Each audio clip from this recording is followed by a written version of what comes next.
이 시간 나눌 하나님의 말씀은 사도행전 11장 1절에서 18절입니다. 신약 성경 206쪽에 있습니다. 사도행전 11장 1절에서 18절 말씀을 보겠습니다.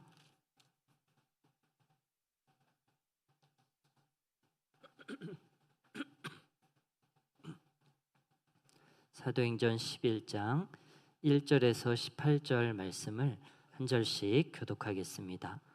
제가 먼저 읽겠습니다.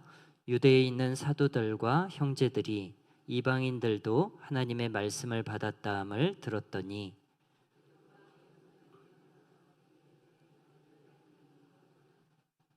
이르되 네가 무할레자의 집에 들어가 함께 먹었다 하니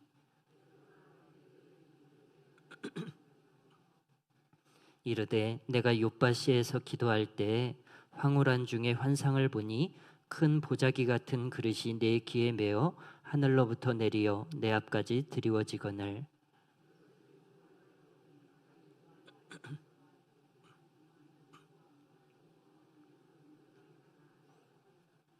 또 들으니 소리 있어 내게 이르되 베드로야 일어나 잡아먹으라 하거늘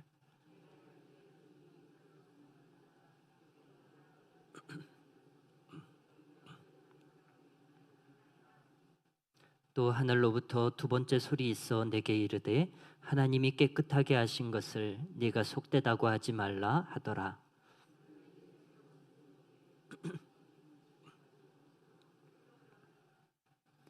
마침 세 사람이 내가 유숙한 집 앞에 서 있으니 가이사랴에서 내게로 보낸 사람이라.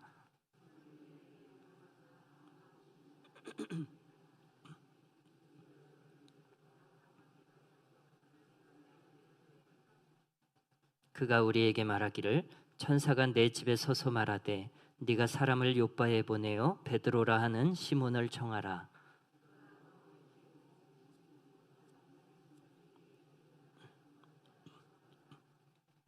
내가 말을 시작할 때 성령이 그들에게 임하시기를 처음 우리에게 하신 것과 같이 하는지라.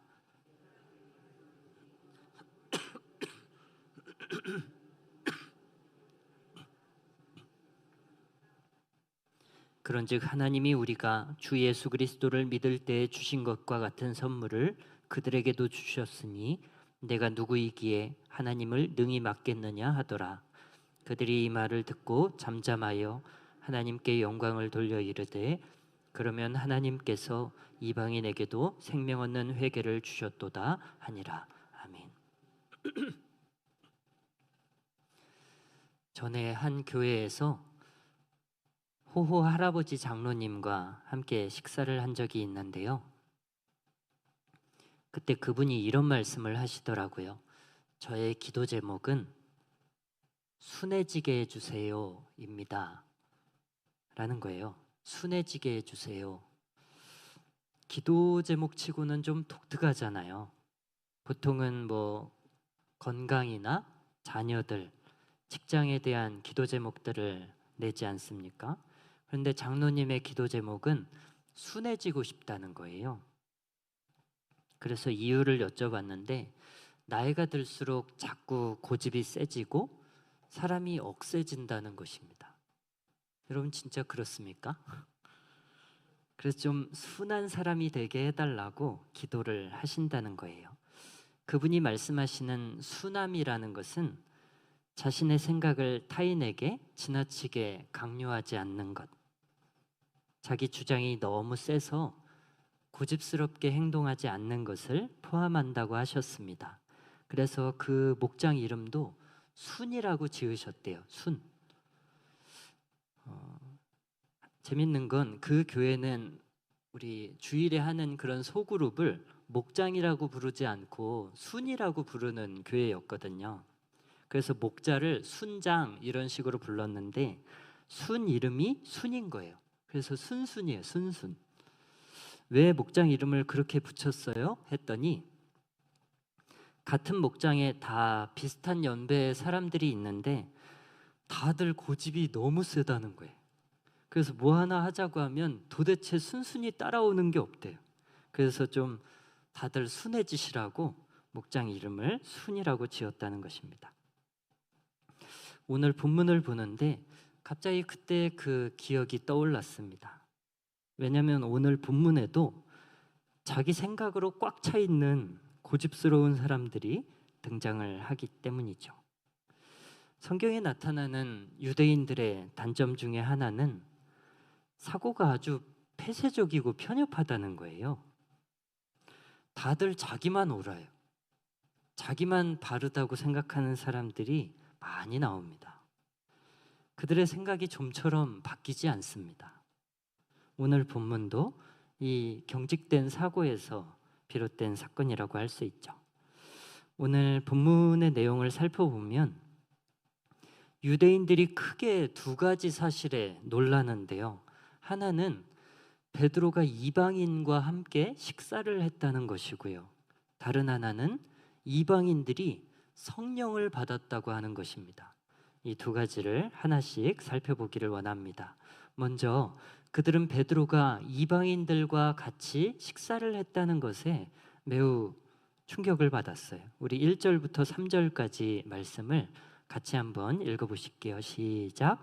유대에 있는 사도들과 형제들이 이방인들도 하나님의 말씀을 받았다함을 들었더니 베드로가 예루살렘에 올라갔을 때에 할례자들이 비난하여 이르되 네가 무할례자의 집에 들어가 함께 먹었다 하니. 아멘.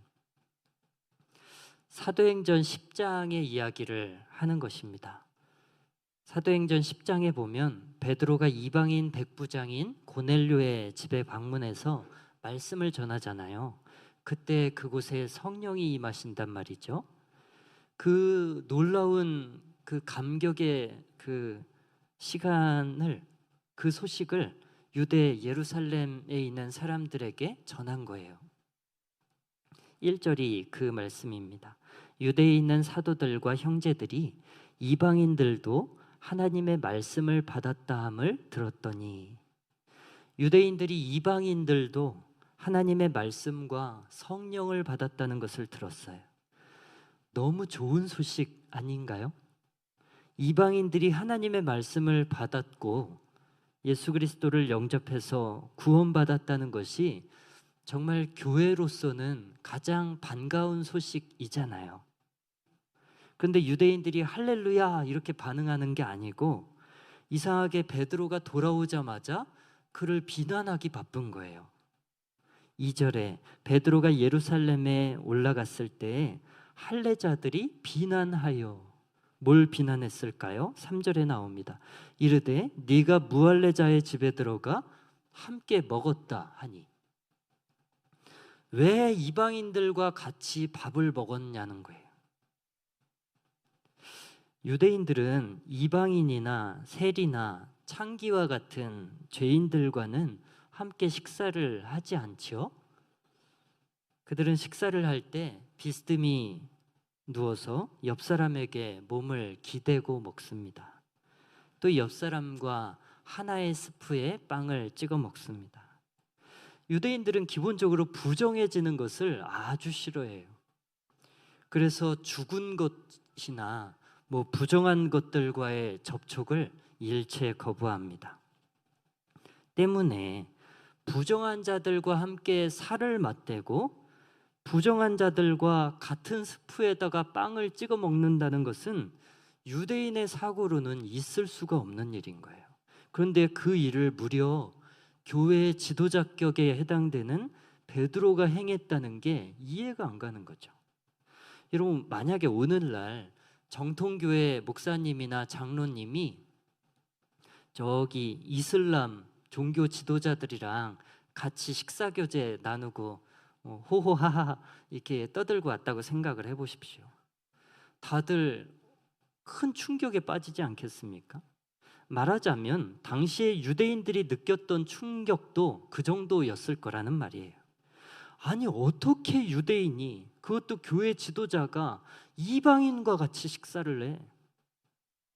그들은 기독교인이 되었으면서도 아직도 유대교의 사고에서 벗어나지 못하고 있는 거예요. 어떻게 유대인이 부정한 이방인들과 함께 식사를 할 수 있는가?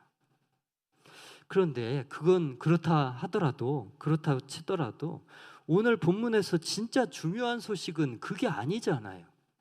1절에 나온 것처럼 이방인들이 하나님의 말씀을 받아들이고 기독교인이 됐다는 게 이게 중요한 뉴스 아니에요?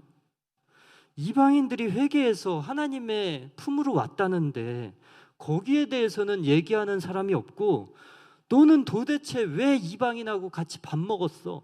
이것만 따지고 드는 거예요.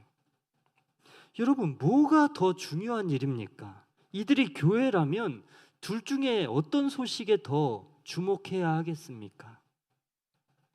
이방인들이 회심했다는데 그 와중에 누가 누구랑 밥 먹었는지, 반찬이 뭔지, 그게 뭐가 중요한 문제라는 거예요. 유대인들은 예수님이 안식일에 한쪽 손 마른 사람을 고쳐주셨는데도 이 손 마른 사람이 깨끗하게 고침받아서 자유하게 됐다는 사실보다도 예수님은 왜 하필 안식일에 병을 고쳤는가, 엉뚱한 거 가지고 시비를 거는 거예요. 또 요한복음 5장에 38년 동안이나, 여러분 당시 수명으로 38년은 거의 평생이에요. 거의 평생을 자리에 누워서 고통했던 사람이 일으킴을 받았는데 그것보다도 왜 안식일에 하지 못할 일을 행했느냐, 엉뚱한 걸로 시비 거는 거예요. 여러분, 뭐가 더 중요한 일입니까? 이들이 교회라면 어떤 소식에 더 주목해야 하겠습니까? 본질적인 것들을 놓치고 비본질적인 것들에 집착하는 교회가 되지 않기를 위해서 우리가 늘 기도해야 하죠. 17세기 주교였던 안토니오 도미니스라는 사람이 이런 이야기를 했습니다. 본질에는 일치를, 비본질에는 자유를, 그리고 이 모든 것에 사랑을. 여러분, 그렇습니다. 교회와 신앙의 본질이라고 할 수 있는 것들은 우리가 다 한 마음으로 힘써 지켜야 하죠. 본질에는 일치를 이루어야 하는 것입니다.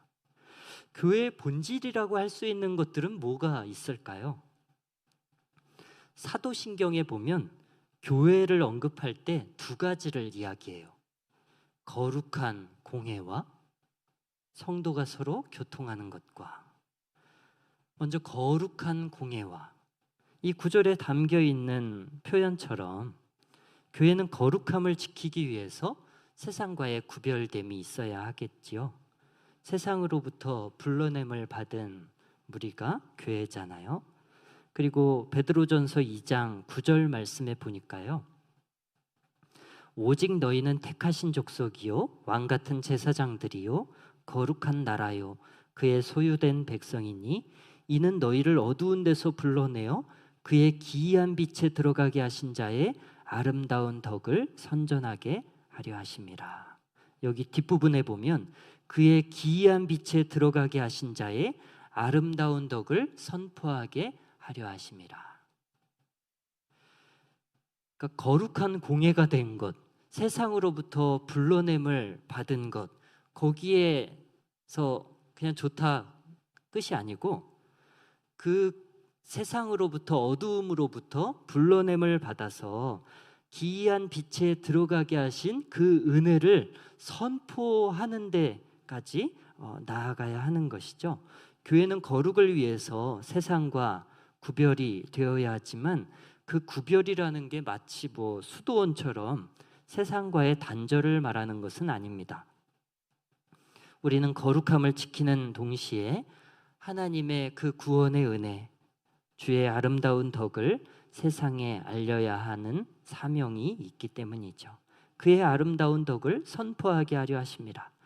교회는 예수 그리스도를 통한 하나님의 구원의 은혜를 세상에 알려야 하는 책임과 사명을 갖고 있습니다. 그리고 사도신경을 마저 보면 거룩한 공예 뒤에 성도가 서로 교통하는 것과 라고 나오는데, 이것은 성도 간의 교제를 말하는 것이기도 하지만 무엇보다 예수 그리스도를 머리로 하는 몸의 지체로서 지체 간에 서로 연결되어 있다라는 것을 강조하는 대목입니다. 성도들은 서로 나이도 다르고 생활 환경도 다르고 배경도 다르지만 예수 그리스도 안에서 한 몸을 이루는 신비한 연합 가운데 있고 머리 대신 주님의 명령에 따라 한 가지로 움직이는 이 교통함이 우리 가운데 있다라는 것입니다. 사도신경에 나와 있는 내용 말고도 교회와 신앙의 본질적인 것들을 이야기하라면 많이 있겠죠. 예배, 말씀, 기도, 봉사, 교육, 구제, 선교 등등 다양한 것이 있을 것입니다. 이러한 것들, 교회와 신앙의 본질에 해당되는 것들에 대해서는 일치가 필요하다라고 이야기를 합니다. 그리고 상대적으로 비본질적인 것들도 있을 것입니다. 이를테면 오늘 점심 국에 소금으로 간을 할 것인가 간장으로 간을 할 것인가, 이게 어떤 사람한테는 되게 중요한 문제예요. 그런데 안토니오가 뭐라고 말하죠? 이러한 교회의 본질에 해당되지 않는 것들에 대해서는 자유함이 있어야 된다라고 말하는 거예요. 그러니까 무엇을 하더라도 아무 문제가 안 된다라고 이야기를 하는 거예요. 뭐 소금 간을 했든 간장 간을 했든 그냥 맛있게 먹으면 그만인 것이죠. 여러분, 교회 주방 봉사가 교회의 가장 어려운 봉사 가운데 하나입니다. 모두가 아시듯이 제일 어려운 봉사 중에 하나인데, 주일에 음식 드실 때마다 늘 봉사자들에 대한 감사의 마음을 표현을 해주시면 좋을 것 같습니다. 그렇지 않고 아이고 나물을 이렇게 무치면 안 되는데, 이런 얘기 하면 될까요, 안 될까요? 각자 이제 본인 집에서 드실 때 맛있게 무쳐서 드시고, 저는 이제까지 나물 잘못 무쳐가지고 교회가 망했다는 얘기를 들어본 적이 없어요. 여러분, 교회는 그런 걸로 망하는 게 아니에요. 본질이 틀어졌을 때 망하는 거지 비본질이라 할 수 있는 것들로 인해서 흔들리지 않는다고요. 누군가의 말처럼 본질에는 일치를, 비본질에는 자유를, 그리고 이 모든 것들의 사랑을 더하는 우리 교회, 또 모든 교우들이 되시기를 주님의 이름으로 축원합니다. 오늘 본문에 나오는 유대인들은 뭐가 본질인지를 잘 모르는 느낌이에요. 아니, 이방인이 회심하고 하나님의 자녀 됐다는데 그거보다 너 왜 밥 먹었어? 누구랑 왜 같이 있었어? 이런 거랑 이런 소식에 더 주목을 하고 있기 때문이죠. 본문에서 유대인들이 두 가지 사실에 충격을 받는데, 하나는 베드로가 이방인과 같이 식사를 했다는 것이고, 두 번째는 이방인들도 성령을 받았다고 하는 거예요. 이방인들의 회심과 관련해서 유대인들이 반복적으로 보이는 반응이 있는데요. 그게 뭐냐면 1절에 보니까 이방인들도 하나님의 말씀을 받았다라고 하고, 18절에도 하나님께서 이방인에게도 생명 얻는 회개를 주셨도다 라고 나와요. 이방인들도?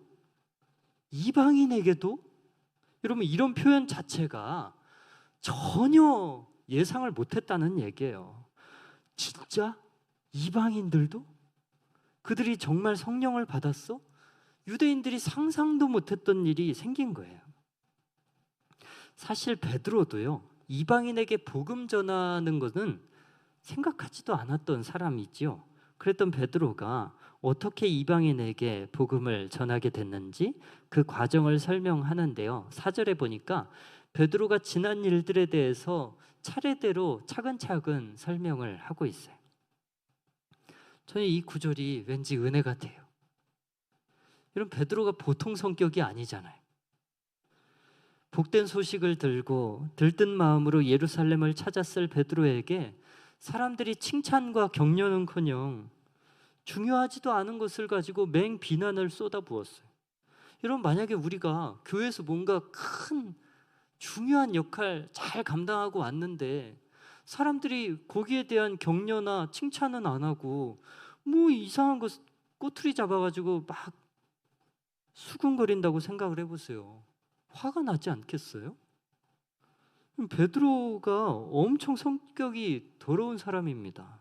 예수님에게도 마음에 안 들리면 막 화를 내고 덤비는 사람입니다. 만약에 예전과 같은 베드로였으면 아마 귓방맹이가 뭐예요? 베드로는 아예 그냥 군인의 귀를 잘라버린 이력이 있잖아요. 그때처럼 아마 수군거리는 사람의 귀를 잡아 뜯었을 수도 있어요. 그런데 그런 베드로가 억울한 비난을 들으면서도 화내지 않고 지난 일들에 대해서 차근차근 설명을 하고 있습니다.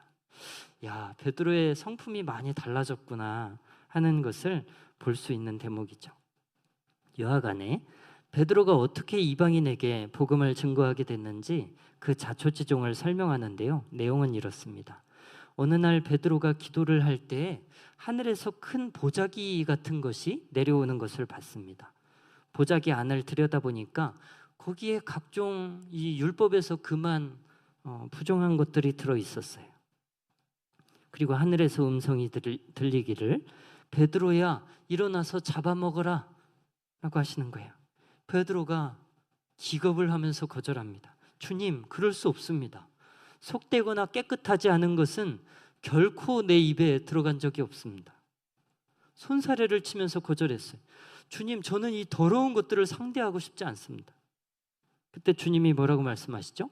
하나님이 깨끗하게 하신 것을 네가 속되다고 말하지 마라. 하나님이 이미 깨끗하게 했다는 거예요. 그러니까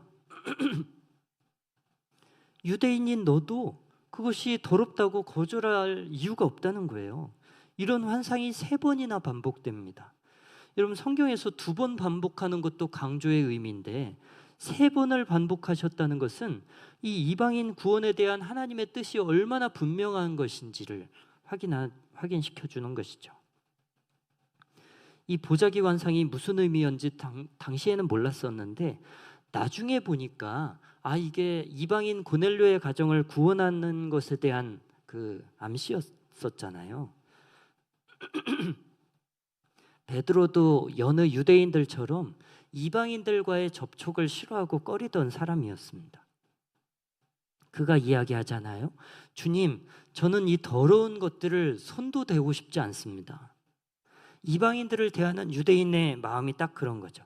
이 더러운 자들과는 말도 섞고 싶지 않습니다. 베드로도 다른 유대인들과 똑같은 마음이었어요. 그런데 하나님이 뭐라고 말씀하시죠? 내가 이미 깨끗하게 하였는데 네가 왜 더럽다고 하느냐? 땅끝까지 전해져야 하는 복음을 유대인 안에 가둬두지 말라는 이야기죠. 우리가 같이 읽진 않았지만 오늘 본문 19절에 보면 뭐라고 나오는지 아세요? 이 19절에 이런 구절이 있습니다.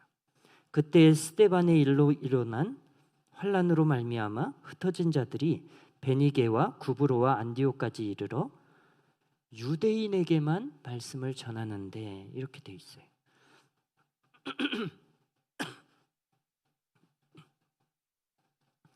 기독교인들이 환란을 당해서 여러 지역으로 흩어집니다. 하나님께서 이 선교를 위해서, 전도를 위해서 이 환란을 허락하신 거죠. 각 지역에 흩어진 기독교인들을 통해 그 지역의 교회를 세우기 위함이었습니다. 그런데 기독교인들이 흩어지긴 흩어졌는데 누구한테만 말씀을 전해요? 유대인에게만 말씀을 전했어요. 오해를 하고 있는 거예요. 예수님께서 땅끝까지 복음 전하라 하셨잖아요. 그런데 유대계 기독교인들이 어떻게 이해를 하느냐면 땅끝까지 흩어져 있는 유대인들에게 복음을 전하라는 걸로 받아들인 거예요. 왜요? 어차피 이방인들은 천국 못 간다. 어차피 이방인들은 하나님의 선택을 못 받았기 때문에 지옥 간다라고 이 마음에서 생각을 하고 있기 때문이죠. 그래서 땅끝까지 복음을 전하라는 얘기를 듣고도 사람들에게 복음을 안 전하고 유대인들한테만 복음을 증거하고 있는 거예요. 이방인이 하나님의 백성이 될 가능성을 고려하지 않은 것입니다. 그런데 오늘 본문에 나오는 설명을 보니까요, 이방인 선교의 포문을 여는 것이 성령 하나님이심을 여러 차례 강조합니다. 9절 말씀에 보면 하나님이 깨끗하게 하신 것을 네가 속되다 하지 말라. 하나님이 이방인들을 깨끗하게 하셨다라고 이야기하고요. 12절에 보니까 성령이 내게 명하사 아무 의심 말고 함께 가라. 성령이 베드로에게 명령하시기를 고넬료의 그 하인들을 따라가라, 이렇게 성령께서 허락을 하신단 말이에요. 그리고 13절에 보니까 천사가 고넬료에게 너 베드로를 청해서 구원의 그 복음을 들어라, 이렇게 천사가 명령을 해요. 그리고 15절에 보니까 성령이 저희에게 임하시기를 처음 우리에게 하신 것과 같이 하는지라. 그러니까 이 모든 일들을 하나님께서 주도하시고 주께서 진행하셨다는 것을 여러 차례 설명하는 거예요. 하나님이 깨끗하게 하셨다, 성령이 나에게 명하셨다, 천사가 베드로를 청하라 하셨다, 성령이 그들에게 임하셨다. 그러니 이방인 전도가 어찌 베드로 개인의 뜻이냐는 거죠. 이것은 성령의 의지라는 거예요. 그러면서 15절과 17절에 보니까요, 하나님이 유대인들에게 주셨던 것과 똑같은 축복을 이방인들에게도 주시더라는 거예요. 15절 말씀을 보니까요, 성령이 그들에게 임하시기를 처음 우리에게 하신 것과 같이 하는지라. 오순절 다락방에 임하신 성령께서 이방인들에게도 똑같이 임하는 것을 봤어요. 또 17절 말씀을 볼까요? 우리가 주 예수 그리스도를 믿을 때 주신 것과 같은 선물을 그들에게도 주셨으니, 우리에게 주신 것과 똑같은 선물을 그들에게도 주셨으니, 이방인에게도 차별 없이 구원의 선물을 주십니다. 여러분, 구원은 유대인들에게만 주신 축복이 아니에요. 하나님은 유대인들을 축복의 통로로 쓰기 위해서 먼저 부르는 것이지 그들만 부르신 것이 아닙니다. 베드로는 성령께서 하신 일들에 대해서 내가 누구고 한데 하나님을 맡겠느냐라고 말합니다. 맞습니다. 하나님께서 이방인들 구원하시겠다는데 베드로가 뭐라고 하나님의 뜻을 가로막겠습니까? 이것이 베드로의 의사가 아니었음을, 베드로도 상상하지 못했던 일이 성령 하나님의 주도로 이루어진 것이라는 것을 세세히 밝힌 거예요. 그제서야 유대인들이 18절처럼 반응합니다. 18절 말씀을 보니까 이 말을 듣고 잠잠하여 하나님께 영광을 돌려 이르되 그러면 하나님께서 이방인에게도 생명 얻는 회개를 주셨도다 라고 말합니다. 18절을 보면서 그래도 여기서 끝나서 다행이다 라는 생각이 들었어요. 아니, 그래도 그렇지, 나는 인정 못해. 만약에 이런 식으로 나오는 사람이 있으면 아주 힘들 뻔했는데 다행히 그런 사람들이 없더라고요. 여러분, 내 생각에 그렇지 않아도요, 하나님의 뜻이 그렇다라고 하면 내 뜻 내려놓고 하나님의 뜻에 순복할 줄 알아야 한다고 믿습니다. 오늘 본문의 결론은 유대인들이 이방인들의 구원을 인정하는 것으로 끝이 나요. 올바른 결말이죠. 우리 송탄제일교회도 언제나 하나님의 뜻이 사람의 뜻보다 우선되는 교회가 되기를 원합니다. 하나님의 뜻이 그러하다라고 하면 내 뜻을 꺾고 하나님의 뜻에 아멘하고 따라갈 수 있는 모두가 되기를 축복합니다. 오늘 본문을 통해서 드러나는 사실은 구원이요, 어떤 특정한 민족이나 특정 혈통으로 이루어지는 게 아니고 유대인들의 핏줄만 구원받는 게 아니고요, 누구든지, 아니 누구라도, 유대인이든 이방인이든 그 누구라도 예수 그리스도를 믿으면 구원받게 된다는 것이 오늘 본문의 중요한 교훈 가운데 하나예요. 이방인들에게도 생명 얻는 회개를 주셨도다. 언제요? 예수 믿을 때. 하나님은 이방인에게도 생명 얻는 회개를 주시는 분입니다. 그러니까 이 세상에 예수님의 복음을 받을 자격이 없는 사람은 아무도 없는 거예요. 주님은 세리와 죄인과 창기에게도 복음을 전하시고 그들로 생명 얻는 회개에 이르게 하시는 분입니다. 그동안의 그 구원이라는 것은요, 얻기 어려운 정도가 아니고 사실 불가능한 것이었어요. 일단 유대인의 혈통이어야 하고 육신의 할례를 통해서 그 구원의 증표를 가져야 하고 또 율법을 온전히 지켜야만 의롭다함을 얻을 수 있었습니다. 그런데 기독교의 구원은 어떻죠? 율법도 할례도 전혀 알지 못하던 이방인들에게 고작 예수를 믿었다는 그 하나의 이유만으로 구원의 길이 활짝 열린 거예요. 유대인들은 상상도 하지 못했던 파격적인 구원의 길이 열린 것입니다. 여러분, 구원의 방법이 쉬워졌다는 게 얼마나 놀라운 은혜입니까? 만약에 구원을 받는 방법이 지금과 같지 않고 옛날 유대인들처럼 그렇게 까다로웠다면 우리 중에 누가 구원받을 수 있겠습니까? 구원의 방식이 쉬워졌다는 게 얼마나 큰 은혜예요. 우리를 구원하시기 위해서 하나님이 쉬운 구원의 길을 열어주신 것에 대해 우리가 감사할 수 있기를 원합니다. 우리 같은 이방인들 정말 우리 예수님 언제 태어났는지 언제 십자가에 달려 죽으셨는지 전혀 몰랐었잖아요. 당시에는 듣도 보지도 못했던 거 나중에 선교사님들 통해서 들은 거 아니에요. 우리 같은 이방인들 율법도 할례도 모르고 살았던 우리에게 이 믿음 하나 가지고 생명 얻는 회개에 이르게 해주신 주님의 은혜 감사 찬송하는 우리 모두가 되기를 원합니다. 우리 함께 찬양하고 기도하겠습니다. 은혜로다 함께 찬양하십니다.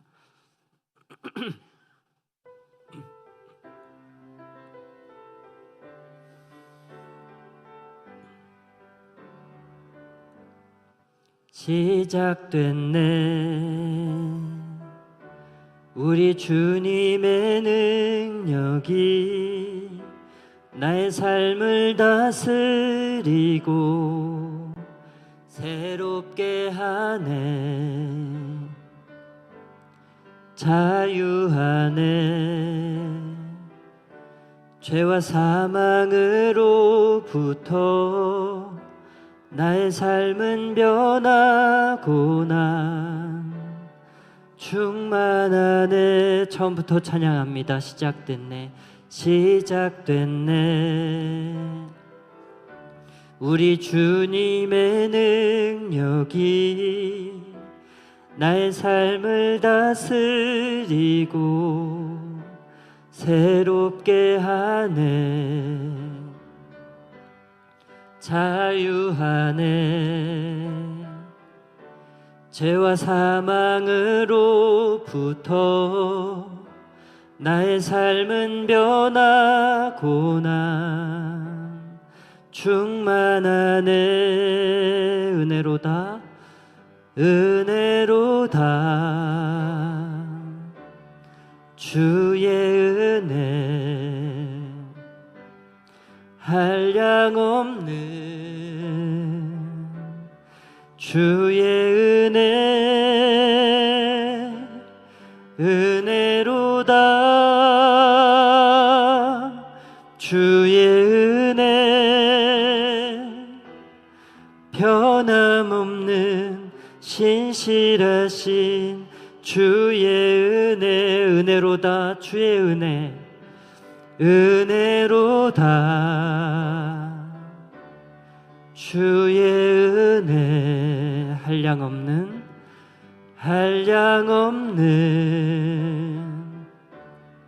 주의 은혜 은혜로다 주의 은혜 변함없는 신실하신 주의 은혜 아멘. 우리 이 시간에 말씀 생각하며 기도할 때 두 가지를 말씀드렸습니다. 본질에 흐려져 있고 비본질적인 것에 열을 내는 오늘 본문의 성도들을 봤는데 우리 교회는 그리고 나는 본질의 일치를 이루고 본질에 집중하고 비본질적인 것들에는 자유를 그리고 그 모든 것에 사랑을 더하는 우리 교회 그리고 내가 될 수 있도록 함께 기도하기 원하고요. 이방인들에게도 생명 얻는 회개의 길을 여신, 그동안의 구원의 길이 아주 까다롭고 불가능한 것이었는데 구원의 방식을 쉽게 하셔서 나 같은 사람도 구원해 주신 주의 놀라운 은혜, 구원의 은혜, 감사하는 기도 먼저 하고 각자의 기도를 드리기 원합니다. 함께 기도하겠습니다. 주님 좋으신 하나님 아버지, 주님의 은혜에 감사합니다.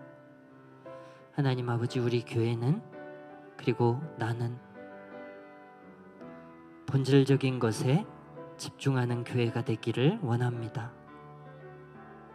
하나님, 본질의 일치를 이루는 우리 교회이기를 원합니다.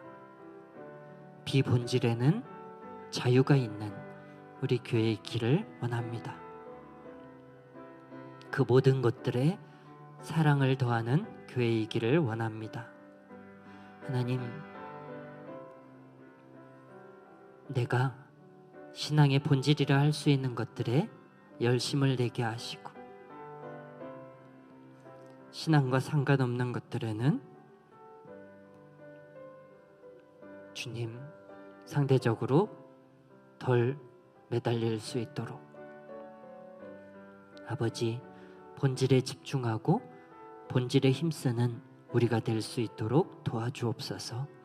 선하신 하나님, 우리 교회가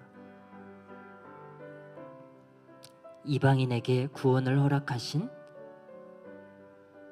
나같이 율법도 알지 못하고 할례도 알지 못하고 주님의 태어나심 또 죽으심도 알지 못했던 그러한 우리들을, 이방인들을 구원해 주신 놀라운 하나님의 은혜에 매일매일 감사하며 감격 가운데 살아갈 수 있기를 원합니다. 하나님, 주의 베푸신 구원의 은총을 노래하는 우리 모든 교우들 되실 수 있게 도와주십시오.